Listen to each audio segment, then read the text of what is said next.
Okay, I'm Janet McMahon, and I'm the managing editor of the Washington Report on Middle East Affairs.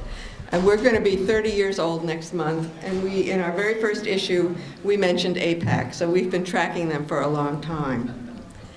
Now, as Grant has explained so compellingly, AIPAC and the larger Israel lobby have gone to great lengths to avoid having to disclose their funding sources, expenditures, and activities. That greater lobby includes pro-Israel political action committees, or PACs, which the Washington Report has been covering since 1986. And over on the piano there, I've included a copy of our May-June 2011 issue, which has the entire totals for the 2010 election of pro-Israel campaign contributions to all candidates for office.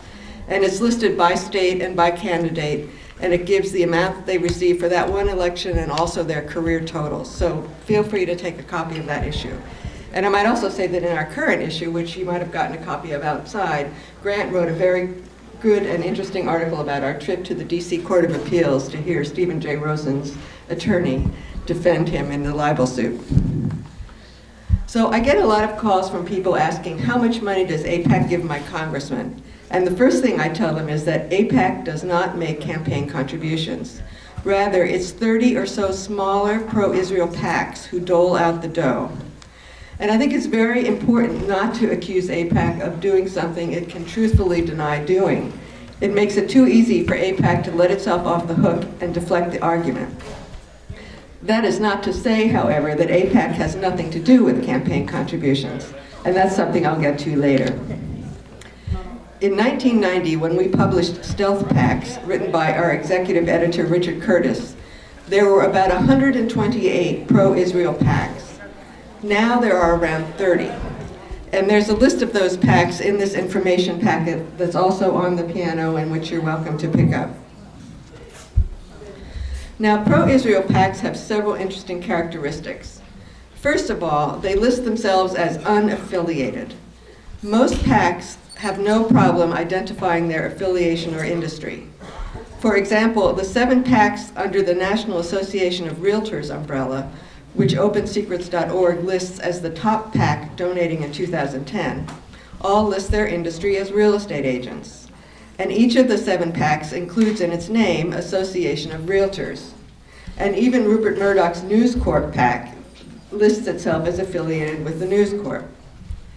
By contrast, only 3 of the 30 PACs listed as pro-Israel by Open Secrets give any indication of their agenda. Those are World Alliance for Israel, the Republican Jewish Coalition, and the National Jewish Democratic Council. The others all have innocuous, one might even say misleading names, such as the National Action Committee, Northern Californians for Good Government, the Maryland Association for Concerned Citizens, City PAC, Desert Caucus, and so on. And again, those names are all in that packet. What this means is that even the most conscientious voter who knows the name of every contributor to a candidate's campaign might not know that the candidate is receiving money from PACs that advance the interests of a foreign government. What is most striking about these PACs, however, is their pattern of giving.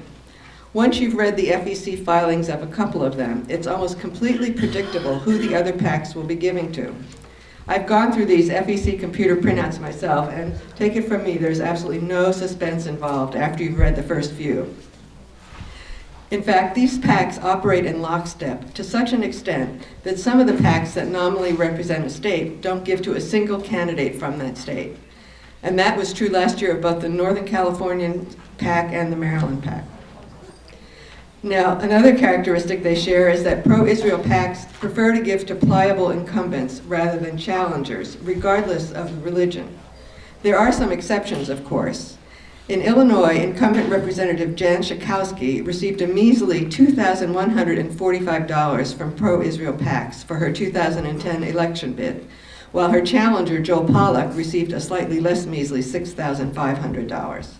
And that's because pro-Israel PACs like to hedge their bets. And in this case, it's a good thing they did because Schakowsky was reelected and they had to deal with her. These pro-Israel PACs also give priority to members of committees responsible for issues of concern to Israel, such as foreign affairs, armed forces, budget, etc. Representative Howard Berman of California, for example, chaired the House Foreign Affairs Committee when the Democrats controlled Congress, and he is now the ranking member. A few years ago, he told the Forward newspaper, "Even before I was a Democrat, I was a Zionist." Pro-Israel PACs also like to extend their largesse to congressional legislators in leadership positions. One such example is Representative Steny Hoyer of Maryland, who is now the House Minority Whip, and who has been to Israel many, many times, taking congressional delegations. His take from pro-Israel PACs used to be fair to middling, but as he climbed up the leadership ladder, his contributions increased, and he's now second in House career totals with $254,000. Only Elliot Engel of New York has received more than Steny Hoyer. Another tactic favored by pro-Israel PACs is called bundling. And this is when checks are written by individuals but collected by the PACs and handed en masse to a candidate. And this way the candidate knows what the real source of these contributions is. However, since they're not direct PAC contributions, they are not reported as such to the FEC, so it's much harder to know the extent of the PAC activity. Bundling began to become popular around 1994, when talk of campaign finance was in the air. It's a way to minimize the public impact of PAC contributions. So most traditional pro-Israel PACs use bundling as a way, as I said, to disguise the full extent of their financial involvement.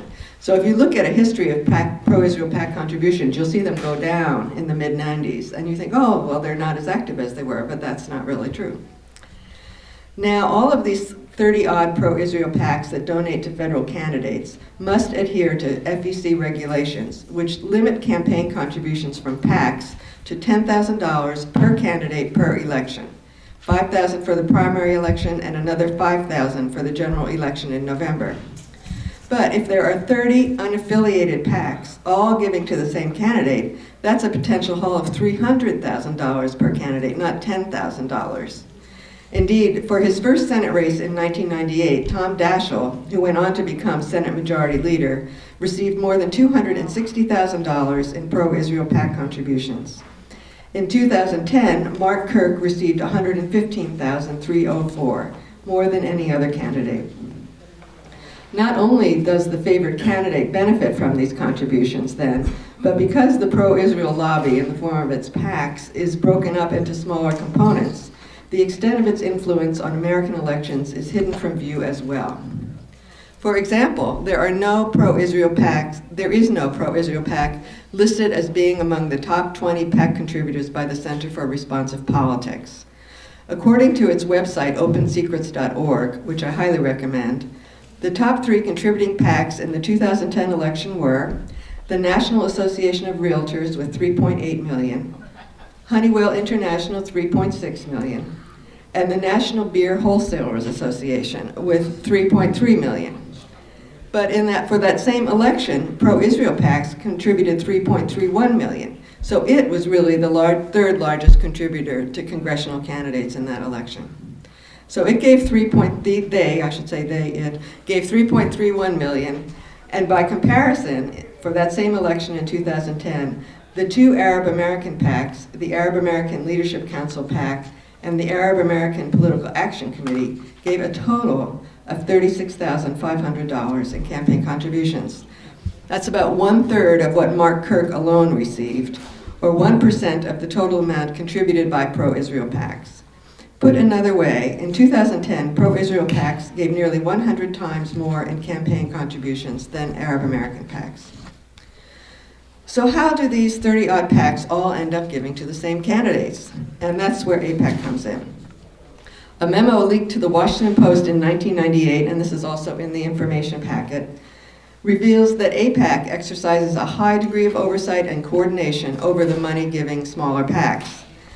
And it's written by AIPAC's Assistant Director of Political Affairs, Elizabeth Schreier, instructing a subordinate to pressure several PACs to donate to specific candidates. And Tom Daschle's name comes up several times. And it certainly helped Daschle receive his total of $2,062,130 in the pro-Israel PAC contributions. And the memo makes clear that the recipients of pro-Israel PACs contributions are not selected at random. Despite the smoking memo, however, The Federal Election Commission classifies AIPAC as a membership organization, not a political committee. This means, once again, that AIPAC does not have to reveal its sources of income or expenditures. On January 12, 1989, the publisher and executive editor of the Washington Report, Andrew Kilgore and Richard Curtis, respectively, joined such other distinguished Americans as former Ambassador James Akins, former Undersecretary of State George Ball, and former Congressman Paul Finley in a lawsuit against the Federal Election Commission. The purpose of the suit was precisely to get the FEC to classify AIPAC as a political committee rather than a membership organization, thereby requiring it to divulge its income and expenditures. 9 years later, on January 14, 1998, the case was heard by the Supreme Court, which sent the case back to the U.S. District Court because the FEC was in the process of revising its criteria for membership organizations. And unfortunately, but not too surprisingly, AIPAC was able to meet the new FEC membership criteria. Finally, in September 2010, more than 2 decades after the case was first filed, Judge Richard J. Leone dismissed the case, thereby closing for the time being that particular avenue to holding AIPAC accountable. There's no question that AIPAC and the Israel lobby bask in their reputation of invincibility. But that reputation may be more shallow than it appears, and that fits in with Grant's discussion of the lobby's weaknesses. For example, it was clear that in 2010, Rand Paul was Israel's nightmare, as he has since proven to be by calling for an end to American foreign aid, Israel's bread and butter. Accordingly, ProIsrael Packs gave his Rand Paul's Republican primary opponent $33,500, and they gave $16,250 to the Democratic candidate.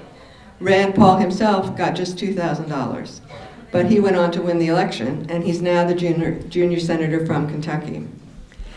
Even the candidate who got the most pro-Israel PAC contributions in 2010, Senator Mark Kirk, who now holds President Obama's seat from Illinois, barely won his election, despite his massive pro-Israel PAC contribution and having raised $4 million more than his opponent.